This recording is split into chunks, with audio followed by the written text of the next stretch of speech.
നമുക്ക് ഈ നാലാമത്തെ കോളം ഒന്നും കൂടി എന്തൊക്കെയാണ് എഴുതേണ്ടതെന്ന് നമ്മൾ ആദ്യം മനസ്സിലാക്കിയാണ്. സെൽഫിഷ്, സ്വാർത്ഥത, ഡിസോണസ്റ്റ്, സത്യസന്ധത ഇല്ലായ്മ, സെൽഫ് സീക്കിങ് അല്ലെങ്കിൽ നമ്മുടെ സ്വന്തം കാര്യം മാത്രം നോക്കൽ, ഫ്രൈറ്റൻഡ്. അങ്ങനെ നമ്മൾ 4 കാര്യങ്ങൾ നമ്മൾ നോക്കിയതാണ്. അപ്പോൾ നമുക്ക് എന്താണ് selfish? Not seeing others point of view, മറ്റുള്ളവരുടെ കാഴ്ചപ്പാട് സ്വീകരിക്കാൻ കഴിയാതെ വരിക, അവരുടെ പ്രശ്നങ്ങൾ കാണാൻ കഴിയാതെ വരിക, അവരുടെ ആവശ്യങ്ങൾ കാണാൻ കഴിയാതെ വരിക. കൂടാതെ എൻ്റെ വഴിക്ക് കാര്യങ്ങൾ നടക്കണം, എനിക്കൊരു സ്പെഷ്യൽ ട്രീറ്റ്മെൻറ്റ് അല്ലെങ്കിൽ എനിക്കൊരു പ്രത്യേക പരിഗണന നൽകണം, മറ്റുള്ളവർ എൻ്റെ ആവശ്യങ്ങൾ നിറവേറ്റി തരണം,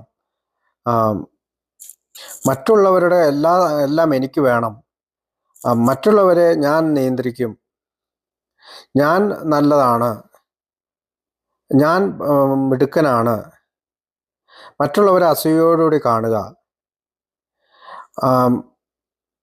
മറ്റുള്ളവർ എന്നെ പോലെ ആയിരിക്കണമെന്ന് തീരുമാനിക്കുക, വല്ലാത്തൊരു പൊസസീവ്നെസ് ഉണ്ടായിരിക്കുക,